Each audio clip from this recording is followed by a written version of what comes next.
गोलगप्पे खाने पर किस देश ने बैन लगा दिया है और क्यों?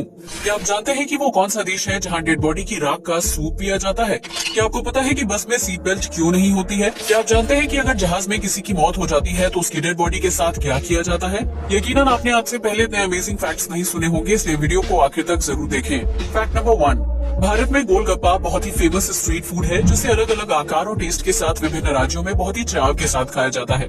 लेकिन क्या आप जानते हैं कि इस दुनिया में एक ऐसा देश भी है जहां गोलगप्पे बेचने और खाने पर पूरी तरह से पाबंदी लगा दी गई है? दरअसल इस देश का नाम नेपाल है, जिसकी राजधानी काठमांडू में गोलगप्पे की बिक्री और खरीद गैर कानूनी है। असल में काठमांडू में कई दिनों से हैजा फैलने की समस्या बढ़ गई थी, जिससे पीड़ित लोगों की मौत होने से स्वास्थ्य व्यवस्था चरमरा गई। नेपाल सरकार ने जब हैजा फैलने की वजह पर गौर किया तो उन्होंने पाया कि इस बीमारी से पीड़ित ज्यादातर लोग गोलगप्पे खाते हैं। सरकार ने शहर में गोलगप्पे बेचने और खाने पर पाबंदी लगा दी, क्योंकि गोलगप्पे का पानी स्वास्थ्य के लिए हानिकारक होता है। इस पानी को चटपटा बनाने के लिए कई तरह के मसालों और एसिड का इस्तेमाल किया जाता है, जो पेट के पाचन तंत्र को प्रभावित करने के साथ साथ हैजा जैसी जानलेवा बीमारी फैलाने के लिए भी जिम्मेदार होते हैं। अगर आप कभी नेपाल घूमने के लिए जाएं तो गलती से भी पानी पूरी या गोलगप्पे खाने के बारे में न सोचें। फैक्ट नंबर 2, दुनिया भर के कई देशों में बच्चों को मुफ्त शिक्षा दी जाती है ताकि वो पैसों की कमी की वजह से पढ़ाई बीच में ही ना रोक दे, क्योंकि इसका सीधा असर बच्चे के भविष्य पर पड़ता है। लेकिन पाकिस्तान दुनिया का इकलौता ऐसा देश है जहां पढ़ाई पर भी टैक्स लिया जाता है। इस देश में अगर कोई बच्चा शिक्षित होना चाहता है तो उसकी फीस का लगभग 5% हिस्सा टैक्स के रूप में सरकार को दिया जाता है। यही वजह है कि पाकिस्तान में स्कूल, कॉलेज और प्राइवेट इंस्टीट्यूट में बच्चों से ज्यादा फीस ली जाती है, जिसकी वजह से गरीब और मध्यम वर्ग के बच्चे शिक्षा से वंचित रह जाते हैं। हालांकि इससे पाकिस्तान सरकार को कोई फर्क नहीं पड़ता है, क्योंकि उन्हें पढ़ा लिखा समाज नहीं बल्कि सरकारी खजाने में बढ़ोतरी होते हुए देखना पसंद है। हालांकि इस नियम से पाकिस्तान के बच्चों को अच्छी शिक्षा नहीं मिल पाती है, जबकि उच्च शिक्षा लेने के लिए बाहर जाने वाले छात्रों को भी सरकार को टैक्स अदा करना पड़ता है। फैक्ट नंबर 3, इस दुनिया में कई तरह के ब्यूटी कॉम्पिटिशन्स होते हैं जिसमें लड़के और लड़कियां हिस्सा लेते हैं। ठीक इसी तरह पालतू जानवरों के लिए भी ब्यूटी कॉम्पिटिशन या दूसरी तरह की प्रतियोगिताएं होती हैं, जिसमें सबसे बेहतरीन जानवर को विजेता घोषित किया जाता है। लेकिन क्या आप जानते हैं कि इस दुनिया में एक ऐसा शहर भी है जहां सबसे अगली डॉग के चुनाव के लिए प्रतियोगिता की जाती है? जी हाँ, आपने बिल्कुल सही सुना। ये अजीबोगरीब शहर कैलिफोर्निया में है, जिसे पेटलूमा के नाम से जाना जाता है। इस शहर में हर साल एक प्रतियोगिता करवाई जाती है, जिसमें सबसे बुरी शक्लें या शरीर वाले कुत्ते हिस्सा लेते हैं। इसके बाद उन सभी कुत्तों में से किसी एक कुत्ते को प्रतियोगिता का विजेता बनाया जाता है, जो दूसरे कुत्ते के मुकाबले सबसे अगली होता है। आपको ये जानकर हैरानी होगी कि इस शहर में पिछले 50 साल से इस अजीबोगरीब प्रतियोगिता को करवाया जा रहा है, जिसमें हिस्सा लेने के लिए स्थानीय लोग जानबूझकर बेकार शक्ल वाले कुत्तों को पालतू बनाते हैं। साल 2022 में अगली डॉग का टाइटल जीतने वाले कुत्ते का नाम मिस्टर हैप्पी फेस है, जिसकी गर्दन और चेहरे का हिस्सा पूरी तरह से टेढ़ा है और ये चीज उसे विश्व में सबसे बदसूरत बनाती है। फैक्ट नंबर 4, हर बच्चा अपने बचपन में चाबी वाले खिलौनों से जरूर खेलता है, जिसमें चाबी भरने के बाद खिलौना काफी देर तक अपने आप हिलता या गाना बजाता रहता है। लेकिन क्या आप जानते हैं कि इसी टेक्नोलॉजी का इस्तेमाल करते हुए साल 1910 में स्विट्जरलैंड में एक अनोखा पंखा बनाया गया था, जो चाबी की मदद से चलता था? जी हाँ, आपने बिल्कुल सही सुना।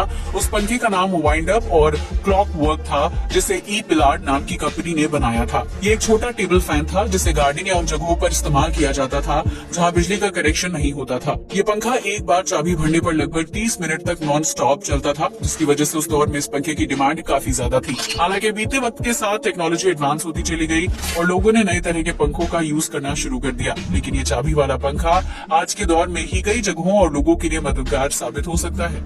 फैक्ट नंबर 5, आपने अक्सर सुना होगा कि मसाज करने से न सिर्फ शरीर की थकान दूर होती है बल्कि मानसिक शांति भी मिलती है।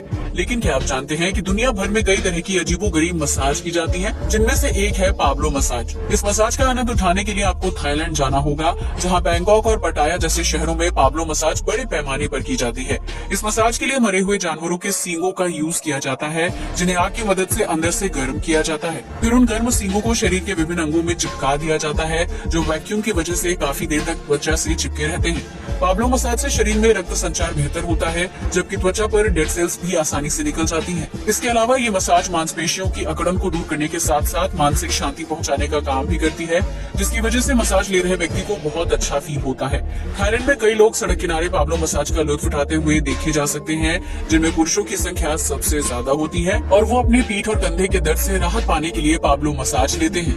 फैक्ट नंबर 6, आमतौर पर भारत में फुल मून के दिन नॉनवेज नहीं खाया जाता है क्योंकि इसे धार्मिक रूप से अच्छा नहीं समझा जाता है।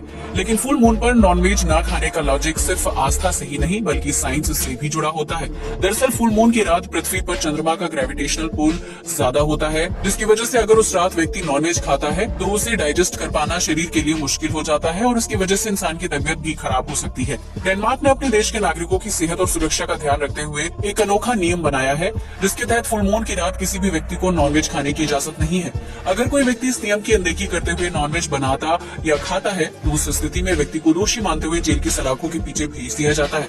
यही वजह है कि डेनमार्क में फुल मून की रात लोग वेजिटेरियन फूड खाते हैं, जबकि होटल और रेस्टोरेंट में भी ग्राहकों को शाकाहारी भोजन ही सर्व किया जाता है। फैक्ट नंबर 7, यूं तो हमारे देश में बंदरों के आतंक से कई शहर परेशान हैं, जहां बंदर अपने पूरे झुंड के साथ घरों के अंदर तक पहुंच जाते हैं।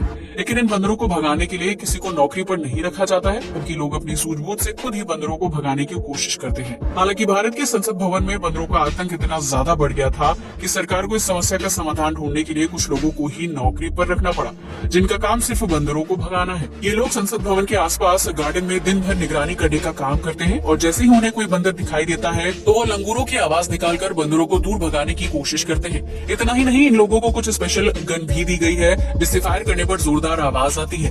बंदर उस आवाज को सुनकर डर जाते हैं और गार्डन से दूर भाग जाते हैं, जबकि बंदरों को भगाने के बदले उन कर्मचारियों को हर महीने 18,000 रूपए सैलरी दी जाती है।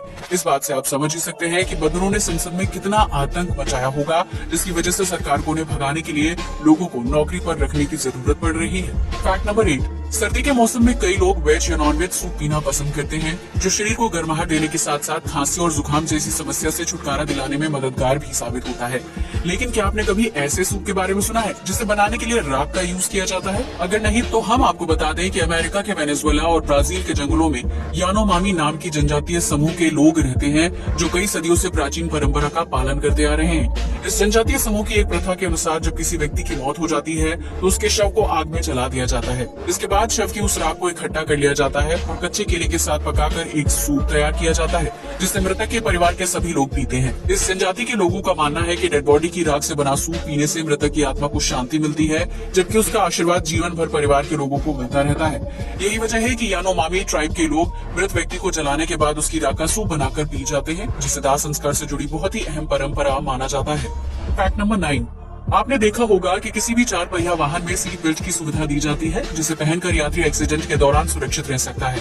लेकिन क्या आपने कभी सोचा है कि बस में सीट बेल्ट की सुविधा क्यों नहीं दी जाती है, जबकि उसमें कई लोग यात्रा करते हैं? दरअसल इसकी सबसे बड़ी वजह बस की लंबाई और डिजाइन है, जिसकी वजह से उसकी हर सीट पर बेल्ट की सुविधा नहीं दी जाती है। बस को इस तरह से बनाया जाता है कि उसमें एक साथ ज्यादा से ज्यादा लोग सफर कर सके, जबकि उसमें अंदर काफी ज्यादा स्पेस भी होता है। ऐसे में अगर किसी वजह से बस का एक्सीडेंट हो जाता है तो टकराव की वजह से यात्रियों को गंभीर चोट नहीं आएगी और न ही झटके की वजह से बस के कांच को तोड़ते हुए सड़क पर गिरेंगे। इसके ठीक उल्टा अगर बस में सीट बेल्ट की सुविधा दी जाती है तो उसे पहनने की वजह से आपातकालीन स्थिति में यात्रियों को बस से बाहर भागने में वक्त लगेगा, जिसकी वजह से उनकी जान को खतरा हो सकता है। यही वजह है कि बस में सिर्फ ड्राइविंग सीट पर ही बेल्ट की सुविधा मौजूद होती है, क्योंकि ड्राइवर सबसे आगे बैठता है और एक्सीडेंट की स्थिति में वो सबसे पहले कांच तोड़कर बाहर सड़क पर गिर सकता है। इसके अलावा अगर बस में सीट बेल्ट की सुविधा दी जाएगी तो उसकी मैन्युफैक्चरिंग लागत बढ़ जाएगी और उसकी वजह से बस की कीमत में भी बढ़ोतरी होगी। इन सभी बातों को ध्यान में रखते हुए बस में यात्रियों के लिए सीट बेल्ट की सुविधा नहीं होती है, जो काफी हद तक सही भी है। फैक्ट नंबर 10, इस दुनिया में लगभग हर देश सामान के ट्रांसपोर्ट और यात्रा के लिए समुद्री जहाज का यूज करता है, जो यातायात का सबसे पुराना और सुलभ साधन है। आज भी कई लोग जहाज में यात्रा करते हैं जो बहुत लंबी होती है। यही वजह है कि हर साल लगभग 200 लोग समुद्र में जहाज पर यात्रा करने के दौरान दम तोड़ देते हैं। ऐसे में क्या आपने कभी सोचा है कि समुद्र के बीचों बीच जहाज पर मरने वाले लोगों की डेड बॉडी के साथ क्या किया जाता है? अगर नहीं तो हम आपको बता दें कि जो विशाल आकार के क्रूज शिप होते हैं उसमें तमाम सुविधाओं के साथ एक शव गृह भी बनाया जाता है। इस शव गृह में एक साथ लगभग 10 डेड बॉडीज को रखने की सुविधा होती है, जिससे कॉफिन में यात्रा के खत्म होने तक सुरक्षित रखा जाता है। ऐसे में जब जहाज की यात्रा खत्म होती है तो मृतक के परिवार को उनका शव सौंप दिया जाता है, जिसके बाद डेड बॉडी को सभी रीति रिवाजों के साथ दफन कर दिया जाता है। हालांकि छोटे साइज की नाव या बोट में शवगृह मौजूद नहीं होता है। अगर उसमें किसी व्यक्ति की मौत हो जाती है और यात्रा लंबी है तो उस स्थिति में डेड बॉडी को समुद्र में फेंकने के अलावा कोई चारा नहीं बचता है। लेकिन इस तरह के मामले बहुत ही कम देखने को मिलते हैं, क्योंकि समुद्र समुद्र में लंबी यात्रा करने के लिए बड़े क्रूज शिप की मदद ली जाती है, जिसमें पहले से ही शव गृह होता है। अब आप समझ ही गए होंगे कि समुद्र में यात्रा के दौरान अगर किसी व्यक्ति की मौत हो जाए तो उसके शव के साथ क्या किया जाता है।